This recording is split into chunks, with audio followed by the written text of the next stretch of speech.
I said I have to teach them how to do it, because I take them on their first ride selfishly, hoping that maybe one day she can take me on my last.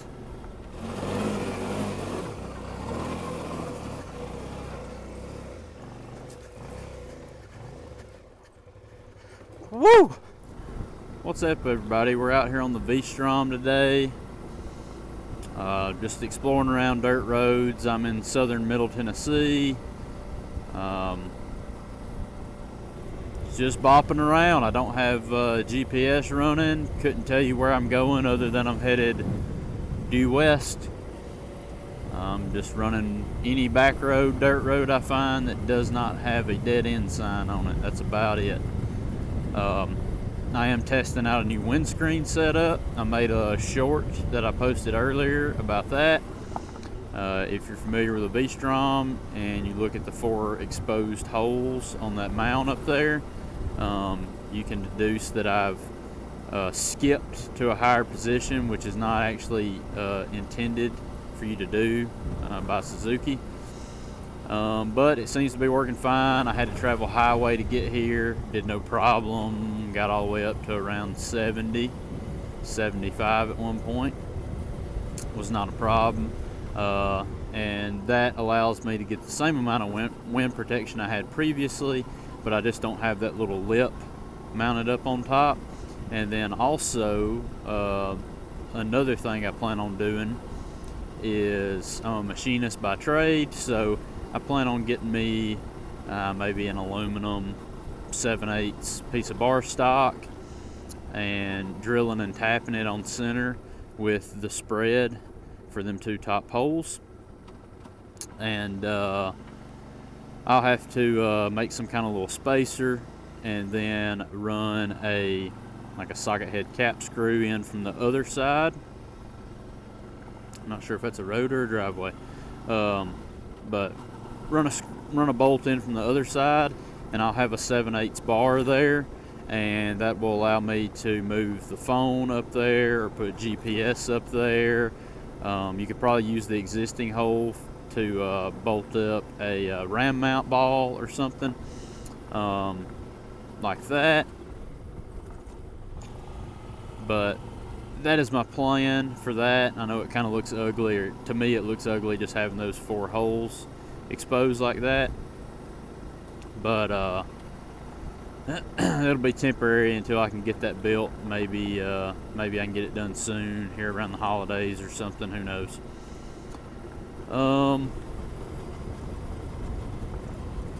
Other than that, yeah, just exploring around, enjoying a little time to myself off of work, and just kind of messing around with the bike, tinkering with it, figuring out, stuff like that you could skip up a hole and move your bolts down and technically have the windscreen higher than what the owner's manual tells you your 2 positions are. Still trying to get the Rebel sold. The market is just tanked right now, and that's fine. I bought it as a flip project, but I planned on keeping it a little bit, through the summer, which I did, and commuting it back and forth to work. That was prior to having the V-Strom. The DR650 wasn't that great for commuting back and forth to work on a highway 40 minutes at a time, as DR650 owners can attest to. I mean, the bike does it fine. That doesn't mean you're doing fine. So it just kind of got old. But it'll sell eventually. I've got it priced good, and it's one of the nicer ones I've had.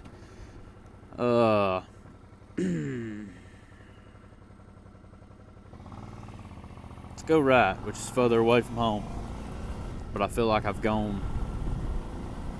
taken enough lefts in a row.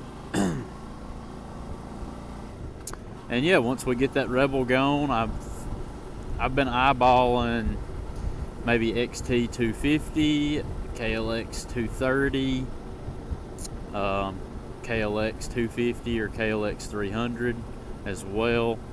I'm really leaning towards something air cooled with tappet style valves.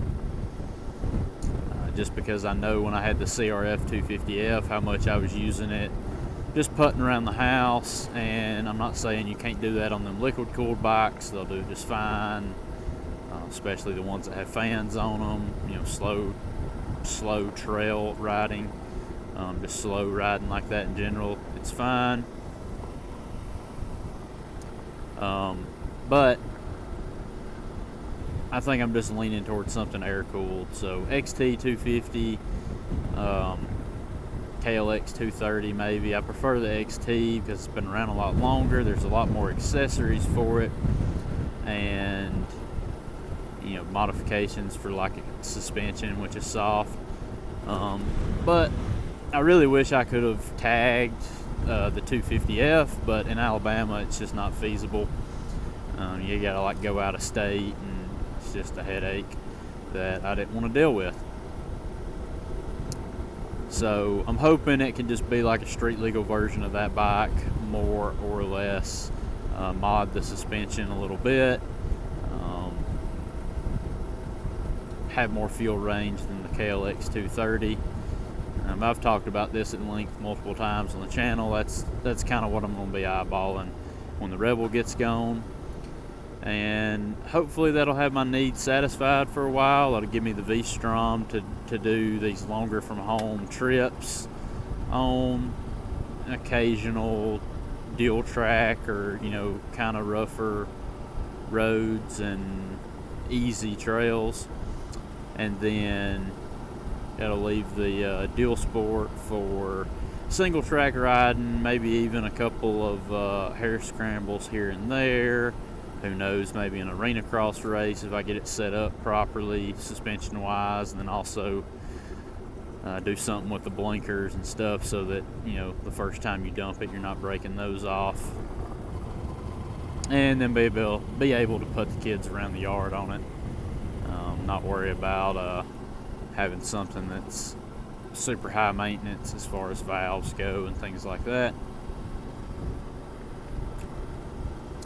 And one thing I wanted to bring up, an interesting back and forth I had over on my TikTok.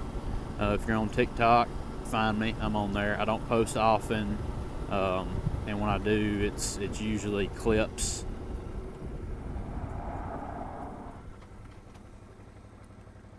It's just short clips from my YouTube videos like this. Man, we're just in the middle of nowhere. But I posted a video of my daughter riding her DRZ 70 the other day, and somebody had commented, you know, like, hey, you're raising your kids right. And I totally agree. You know, if your kids want to do stuff like that, then you certainly should encourage them. Definitely not discourage them from doing anything they want to do, especially at a young age. I feel like that maybe sticks with them as they get older, and they just don't bother asking if they can do this or that because they already know how you're going to respond. But the back and forth, you know, like my mindset behind that is, it's something I love doing. Motorcycles are something I've always done since I was 6. And my dad did it a little bit, so he wasn't like super skittish of getting me a bike. He waited until I was a little older, like 6 years old, even though I think I'd been asking for one since I was probably about 4. And but you know, when someone's like, you know, why would you let your kids do that? Or in my case, my 2 children, my daughter's the oldest, so she's the first one diving into stuff like that. And that might catch some people who aren't familiar with dirt bikes and stuff off guard. And I wasn't expecting a creek crossing. I say that, I didn't know what to expect because I don't even know where I'm at or where I'm going. But, you know, certainly it's something I enjoy, so obviously I'm kind of going to nudge my kids to do it. Now, if my kids don't want to do it, they end up not liking it, that's fine. I'm not the type of person that's going to like push them into anything they don't want to do. That's not fair, that's not right, and this is not the way I believe. But selfishly, I'm going to nudge them towards things I like doing and hope that they also are passionate about it as well. There's things that my dad kind of would maybe nudge me towards, but I don't really care that much about it, and that's the end of that. Like, I don't, my dad loves to fish, loves it. Crappie fish, bass fish, fill the deep freezer full of crappie, and then bass fish, local tournaments and stuff. And I enjoy fishing, but I don't enjoy it, like a passion. So, if he asked me to go with him occasionally, yeah, we might go. But most times it's not something I really care about, and so he doesn't really push me to do it with him. That doesn't mean I shouldn't be doing it with him to some extent, spending time with your parents or kids, vice versa. But like I said, selfishly, you kind of push your kids towards the things you're passionate about and hope that they like it. If they don't like it, you shouldn't push them any further than that. So selfishly, I made the comment back to this guy that commented on my video, and I said I have to teach them how to do it, because I take them on their first ride selfishly, hoping that maybe one day she can take me on my last.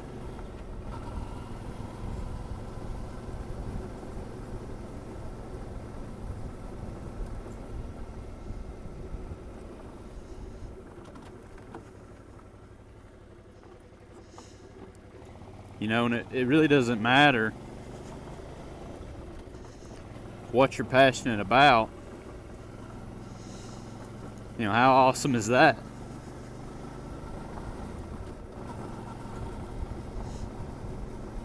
Just the thought of that.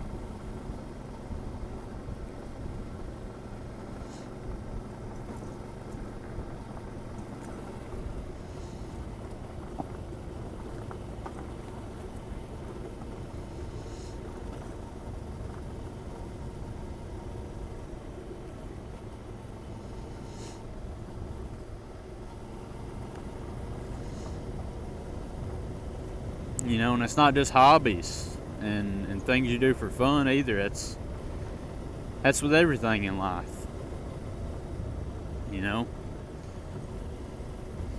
If your parents, if you got like a real can fix anything dad, hopefully they teach you everything that they know, because one day they're not going to be around to help you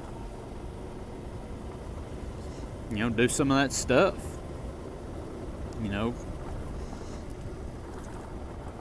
Replace your own appliances when they break, or rewire this or that in the house, or do some plumbing. But with hobbies and sports, it's kind of selfish that we push our kids towards those things, because it's not necessities, it's just stuff we enjoy doing and hope they enjoy doing. And I think that is almost the ultimate end to some of those things, is you teach your kids how to do it so that when you're older, y'all can enjoy it together.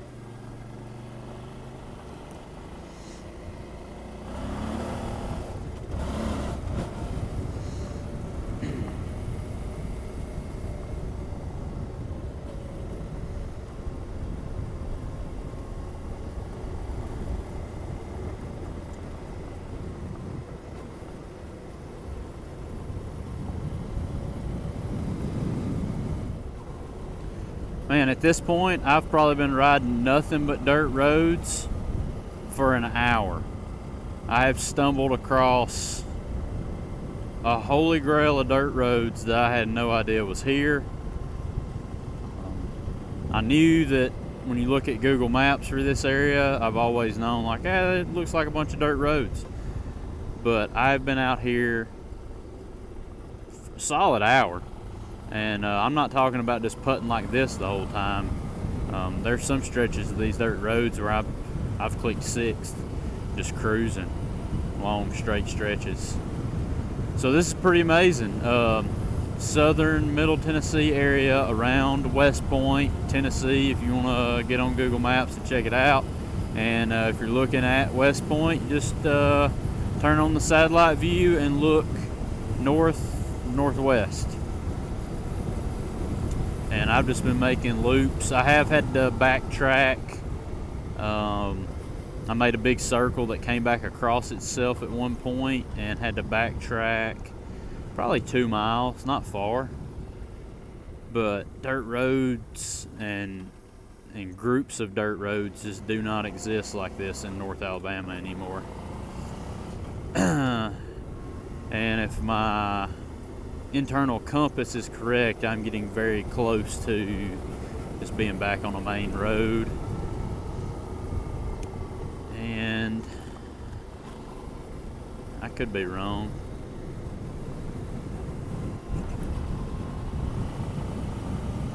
Yeah, I've been here before, a long time ago, I do believe.